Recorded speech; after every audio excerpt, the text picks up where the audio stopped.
നഴ്സറിയിൽ നിന്ന് വാങ്ങിയ ചെടികളൊക്കെ വീട്ടിൽ കൊണ്ടുവച്ചപ്പോൾ തന്നെ നല്ല സന്തോഷമായി. പക്ഷേ ഇതെല്ലാം നമ്മൾ ചട്ടിയിലേക്ക് മാറ്റിയിട്ട് അതിൻ്റെ ഓരോ ഇതളും പുതിയതായിട്ട് വരുന്ന ഓരോ ഇതളും കാണുന്നത് വരെ നമുക്കുണ്ടാകുന്ന ടെൻഷൻ ചെറുതൊന്നുമല്ല.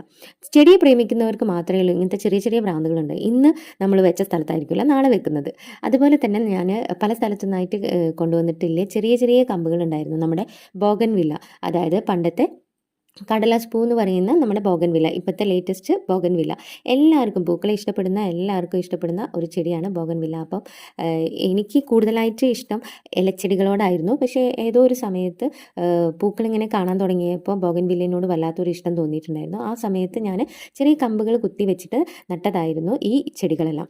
അപ്പം ഒരു ചട്ടി തന്നെ നമ്മൾ കൊണ്ടുവന്ന സമയത്ത് നട്ട് വെച്ചതായിരുന്നു. ഏകദേശം 5 മെയിനായിട്ടിലെ 5 തൈകളാണ് എനിക്ക് കിട്ടിയത്. അത് നല്ലൊരു സന്തോഷമായിരുന്നു. അപ്പോൾ ഇതെല്ലാം നമ്മളൊന്ന് റീപോർട്ടിങ് ചെയ്യാണ്. അപ്പോൾ ഇതിന് വേണ്ടിയിട്ട് നമ്മുടെ മുറ്റത്തെ മണ്ണ് തന്നെ നല്ല വളക്കൂറുള്ള മണ്ണാണ്. അപ്പം ചട്ടി എടുത്തിട്ടുണ്ട്. ചട്ടിയിൽ അടിയിൽ ഹോൾസ് ആക്കിയിട്ടുണ്ട്. അതിലേക്ക് നമ്മൾ ഓടിൻ്റെ പീസൊക്കെ പൊട്ടിച്ചിട്ടിട്ടുണ്ട്.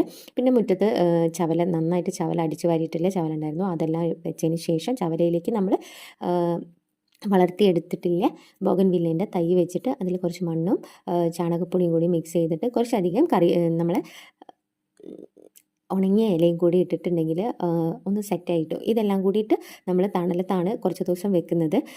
ഇത് ഇനി അടുത്ത തവണത്തേക്ക്, ഈ തവണ പൂവിടാൻ ഇനി ചാൻസ് കുറവാണ്. ഇനി മഴയൊക്കെ വരുന്നത് കൊണ്ട് പൂവിടാൻ ചാൻസ് കുറവാണ്. അപ്പോൾ ഇതിൻ്റെ കൂടുതൽ വിശേഷങ്ങളായിട്ട് നമുക്ക് നല്ല വീഡിയോസായിട്ട് വീണ്ടും കാണാം.